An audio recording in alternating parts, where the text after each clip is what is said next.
예, 10시 21분 지나고 있습니다. 삼성전자와 하이닉스의 견조한 흐름으로 주가가 1% 넘게 오르고 있는데요. 돈이 모이는 곳, 관심이 모이는 곳은 다 이유가 있죠. 이유를 찾아서 또 종목을 찾는 시간입니다. 머닝 오늘 윤정식 바로자산운용 종합금융상무 연결하겠습니다. 상무님 화상으로 연결합니다. 안녕하세요. 네, 안녕하세요. 네. 자, 오늘 시장에 이제 관심사를 따라가겠다고 말씀드렸는데요. 첫 번째 키워드 확인해 보도록 할게요. 세 가지 키워드 가운데 첫 번째는 LG화학이군요. LG화학이 실적 호전에 대한 기대감을 오늘 강세를 나타내고 있습니다. 일단 LG화학도 궁금하고 화학주 전반에 대한 시각도 고민인데 LG화학 얘기부터 먼저 좀 해주세요. 네, LG화학이 우선 오늘 주가가 큰 폭으로 상승을 하고 있습니다. 6%의 상승을 보여주고 있죠. 최근 들어서 몇 번 이렇게 한 7%, 5% 이렇게 한 번씩 튄 적은 있습니다만, 화학주 전반적으로 LG화학도 그렇고요. 주가가 23년도 이후에 계속적으로 흘러내리는 그런 분위기를 보여줬었죠. 근데 오늘 상승에 대한 모습들은 최근 들어서 기관이 좀 매수를 하긴 했습니다만, 이 반등에 대한 시그널도 좀 기대를 해볼 수 있는 그런 상황인 게 실적에 대한 전망이 상당히 좀 긍정적으로 나왔습니다. 이 증권사에서 레포트가 나오면서 1분기 영업이익이 전분기 대비해서 흑자 전환할 것으로 전망이 된다. 사실 흑자 전환까지는 예상을 했었어요. 한 600억, 500억에서 600억 정도 시장 컨센서스가 형성이 됐었는데 이 흑자의 규모 폭이 좀 더 커졌죠. 1,000억 원대로 예상이 되고 있습니다. 그러면서 주가가 크게 좀 올라가고 있는 그런 상황이고요. 이 내용도 좋습니다. 이 LG화학 그러면 다른 2차 전지 쪽도 있지만 사실 본업에 대한 부분들, 석유화학 쪽에 대한 부분들이 물론 이제 적자는 적자예요. 적자는 적자지만 적자 폭이 크게 감소할 걸로 보여진다라는 점. 이런 부분들이 LG화학 그리고 금호석유화학이라든지 롯데케미칼까지도 동반 반등을 만드는, 그러니까 순수 석유화학 쪽에 있어서의 업황이 그래도 좀 나아지고 있다라는 점. 이런 부분들이 좀 긍정적으로 작용을 하고 있고요. LG화학 그러면 물론 이제 첨단 소재 부문도 영업이 1,200억 정도로 예상이 되면서 전분기 대비해서 160% 증가할 걸로 예상이 된다. 이런 내용도 있는데 이쪽은 원래 흑자였죠. 여기서 좀 더 흑자가 커지는 부분들이 있고, 에너지 솔루션 영업이익도 흑자 전환으로 된다라는 점. 그러니까 전체적으로 순수 석유화학 그리고 이전에도 적자 봤던 부분 다른 파트별로 또 봤을 때에서도 또 흑자 전환한다라는 점. 그러니까 화학이 굉장히 안 좋아서 적자 많이 났었는데 이제는 흑자에 대한 부분들이 계속적으로 좀 유지가 될 가능성이 좀 높아 보인다라는 점. 올해 단기 순이익도 1조 원 좀 넘어갈 걸로 보여집니다. 작년에도 한 5천억 원대의 영업이익을 보여줬었는데 이제 1조 원 넘어갈 걸로 보여진다라는 점. 이제는 LG화학 느낌이 많이 달라졌죠. 순수 석유화학에 대한 부분들 모두 다 좀 좋아졌고 올해 하반기는 그리고 PVC가 많이 부진했었는데 이 PVC까지도 수익성 개선에 좀 긍정적으로 작용한다라는 점. 약점들이 거의 다 메꿔졌죠. 그래서 주가도 그러면 또 굉장히 싸다라는 점.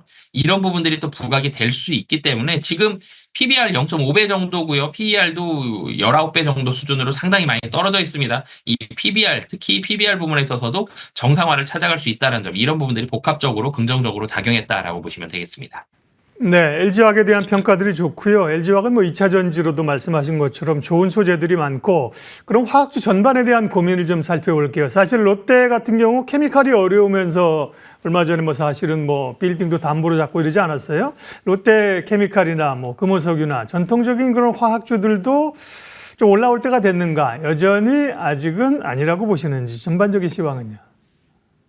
사실 이 석유화학 쪽에 순수 석유화학 쪽은 워낙 바닥이었습니다. 바닥에서 좀 더 올라오는 부분들은 좀 맞거든요. 근데 올라오는 속도에 대한 문제지 확실히 좀 올라온다는 점. 근데 이렇게 바닥에 오래 있다 올라올 때에는 매물 소화의 시간들이 좀 필요합니다. 오늘처럼 양봉 달았다가도 윗골이 다는 경우들을 몇 번 더 겪어야 될 거거든요. 이런 윗골이 달면서 매물을 좀 소화하는 시간들은 좀 필요하다. 하지만 업황은 좀 돌아섰다라는 점. 그래서 시간을 좀 갖고 대응을 하시면 좋을 것 같습니다. 네, LG화학이 좋은 흐름들을 보이면서 LG화학 석유화학주 점검했고요. 오늘 시장의 두 번째 키워드 확인하도록 할게요. 다음은 뭘까요? 시장에서 가장 관심 있는 섹터가 사실은 반도체이기 때문에요. 다음은 이제 반도체 얘기군요. 머건 스탠리가 그동안 겨울이 오네 어쩌고 얘기를 많이 했는데 삼성전자하고 하이닉스에 대한 목표가를 올리면서 약간 좀 시각을 좀 변화를 줬어요. 반도체에 대한 시각 전반적으로 네, 정말 이제 좀 회복이 되는 국면으로 보세요. 어떠세요? 네, 우선 반도체는 1분기 바닥이다라는 점은 작년부터 얘기가 나왔었죠. 근데 작년에 주가가 좀 좋을 뻔하다가 다시 한번 좀 떨어지는 그런 모습들이 있었던 게 1분기 바닥은 바닥인데 그럼 2분기는 확실히 올라가느냐, 얼만큼 올라가느냐 이 부분에 대한 확신이 시장에서 서지 않았었던 그런 부분들이 있습니다. 최근 들어서 삼성전자 주가가 좀 강세를 보여줬죠. 물론 이제 GTC 2025 기대감에 젠슨 황에 대한 긍정적인 발언들 이런 부분들도 기대를 하고 뭐 사실 반도체에 대한 주목도가 좀 더 올라가면서 주가가 올라가는 부분들도 있었는데 오늘 같은 경우 사실 SK 하이닉스와 삼성전자 동반 강세를 보여주고 있죠. 사실 모건 스탠리 좀 미워요. 사실은 이 겨울 얘기 정말 몇 번이나 했었죠. 그러면서 반도체 주가 출렁이게 만드는 그런 모습들이 있었는데 이번에는 겨울 아닙니다. 좀 따뜻해지는 이 내용들을 내놨는데 이제는 이 반도체에 대한 업황이 바닥을 찍었고 이제는 이 좀 더 올라간다. 그러니까 목표 주가 자체를 삼성전자를 6만 5천 원에서 7만 원, SK 하이닉스도 15만 원에서 23만 원으로 상향 조정하면서 이 외국인들의 매수도 끌어당기는 그런 모습들이 좀 있었죠. 디램과 낸드 모두 2분기부터는 이 점진적으로 가격이 좀 개선이 될 것으로 보여집니다. 이 배경에는 여러 가지 요인들이 좀 있겠는데 우선 중국에서 이구한 신정책 IT 기기 이 교체에 대한 수요가 상당히 좀 빠르게 일어날 수 있다라는 기대감들이 있죠. 중국 경기가 생각만큼 빨리 올라오진 못하지만 그래도 이구환신 정책에 대한 수혜를 보면서 이 메모리 쪽에서 수요가 올라간다라는 점 그리고 샌디스크 낸드 쪽에 있어서의 굉장히 큰 비중을 차지하고 있는 샌디스크가 4월 1일부터 낸드 가격 10% 인상합니다. SK 하이닉스, 삼성전자 낸드 가격 같이 올라갈 수 있는 가능성들 충분히 있죠. 그리고 이 윈도우 10도 하반기에 서비스가 중단이 됩니다. 그러면 PC와 휴대폰 쪽에 있어서의 교체 수요도 일어난다라는 점. 사실 D램과 낸드 모두 2분기 저점으로 좀 올라가는데 포커스가 낸드 쪽에 좀 더 포커스가 많이 맞춰지는 것 같아요. 낸드 쪽에 있어서의 가격도 좀 더 올라가고 낸드가 좀 더 빠르게 좋아진다라는 점 이런 부분들이 좀 수혜가 될 수 있고요. 그렇게 보면 사실 투자자분들 많이 궁금하실 텐데 SK 하이닉스와 삼성전자 물론 HBM은 SK 하이닉스가 훨씬 앞서갔습니다. 근데 낸드 놓고 보면 원래도 낸드는 하이닉스보다는 삼성전자가 조금 더 앞섰는데 이번에 메모리보다도 낸드 쪽에 좀 포커스를 맞춰서 반도체 시황 자체가 좀 더 긍정적으로 변화하고 있는 그런 시간들이 있다라는 점. 이런 부분들을 봤을 때 삼성전자에 사실 이번에는 가산점이 좀 더 붙는 것 같아요. 그래서 모건스탠리도 SK 하이닉스, 삼성전자 둘 다 좋게 봤지만 삼성전자를 좀 더 좋게 봤다라는 점. 이런 부분들도 긍정적으로 작용을 하고 있고 1분기 바닥인데 그럼 완만하게 올라간다라는 점을 모건스탠리도 언급을 했는데 이 완만한 정도가 지난주 그리고 지지난주 그리고 이번 주 사실 이 3주간 동안 점점점 완만함에 대한 기울기를 조금씩 세워가는 것 같아요. 기울기가 조금씩 올라가고 있습니다. 그러니까 다시 말씀드리면 반도체 업황이 시장이 예상했던 것보다는 조금 더 빠르게 올라갈 수 있는 가능성들이 좀 열린다. 그러니까 좀 더 긍정적으로 보고 있다라는 이런 모습들이 나타나고 있기 때문에 반도체 특히 메모리 쪽에 있어서는 차가운 겨울은 사실 이제는 많이 끝난 것 같고요.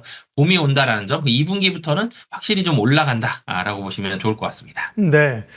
삼성전자가 중심을 잡아주고 있고요.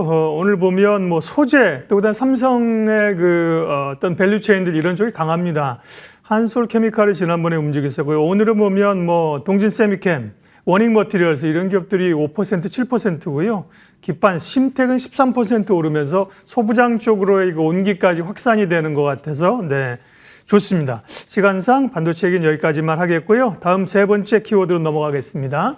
다음은요. 오늘 이제 음식료가 굉장히 강하다는 말씀을 드렸는데 오리온이 뭐 초코파이의 힘으로 가격 인상 이런 것들로 인해서 오늘 음식료 상승을 좀 주도하고 있거든요. 그동안 사실 삼양식품이 주도했는데 이제 오리온 쪽이 조금 더 주도하는 흐름으로 가는 건가요? 네, 사실 삼양식품도 좋아요. 그래서 좋고 앞으로도 좋을 건데 많이 올랐다는 점. 주가의 탄력성이 오리온이 좀 더 앞서 나가고 있죠. 오리온은 살펴보면 좀 전에도 말씀 주셨듯이 초코파이의 힘입니다. 1분기 매출 영업이익 모두 컨센서스의 부합인데 근데 주가가 왜 빨리 올라가느냐, 급하게 올라가느냐 이런 부분들은 이 중국에서 사실 춘절은 좀 부진했어요. 예상보다는 좀 부진했었지만 전체적인 춘절뿐만이 아니라 전체적인 그림들을 놓고 보면 중국은 고성장세를 계속적으로 유지한다. 러시아도 초코파이 주요 제품에 대한 호조로 인해서 전년 동기 대비 약 한 40% 성장이 전망된다라는 점. 그리고 국내 실적 굉장히 견조해요. 사실 국내가 견조한 음식료 업종 많지 않거든요. 오리온 국내 견조한데 이 해외에 대한 비중, 삼양식품이 주가가 많이 올라간 게 해외 비중이 컸는데 해외에서 빠르게 성장을 했죠. 오리온 마찬가지입니다. 국내 한 40% 내고의 비중이 해외가 60% 정도 되는데 이 60%에 달하는 해외 비중이 빠르고 계속적으로 지속적으로 좀 올라갈 가능성이 굉장히 높다라는 점, 이런 부분들이 부각이 됐거든요. 그래서 뭐 삼양식품처럼 이렇게 불닭볶음면이라는 굉장히 그 고마진 상품이 계속적으로 잘 팔리는 것보다는 조금 부족하지만 그래도 초코파이의 힘 굉장히 좀 상당하다라는 점, 특히 러시아에 대해서 모멘텀이 계속적으로 유지가 될 가능성이 높다라고 보시면 되겠습니다. 네. 그러면 음식료는 사실은 뭐 삼양식품 가니까 뭐 농심 이런 쪽도 관심이 있었고요. 오늘은 뭐 오리온도 그렇고 사실 뭐 CJ 이런 쪽도 관심이 있는데 음식료 가운데 조금 더 좋게 보시는 기업 몇 개 좀 언급해 주실 수 있어요? 네, 사실 삼양식품 좋습니다. 실적도 계속적으로 올라가고 있고요. 주가도 더 올라갈 텐데 주가 탄력을 놓고 봤을 때 음식료 중에서 우선 수출을 하는 음식료로 압축을 하셨으면 좋겠고요. 삼양식품보다는 그래도 조금 덜 오른 오리온, 오늘 말씀드린 오리온도 긍정적이고 그리고 농심도 같이 좀 좋게 보셨으면 좋겠고요. 마지막으로는 CJ 제일제당까지 이 세 종목이 주가의 탄력성 면에 있어서는 삼양식품보다는 좀 더 좋을 가능성이 높아 보입니다.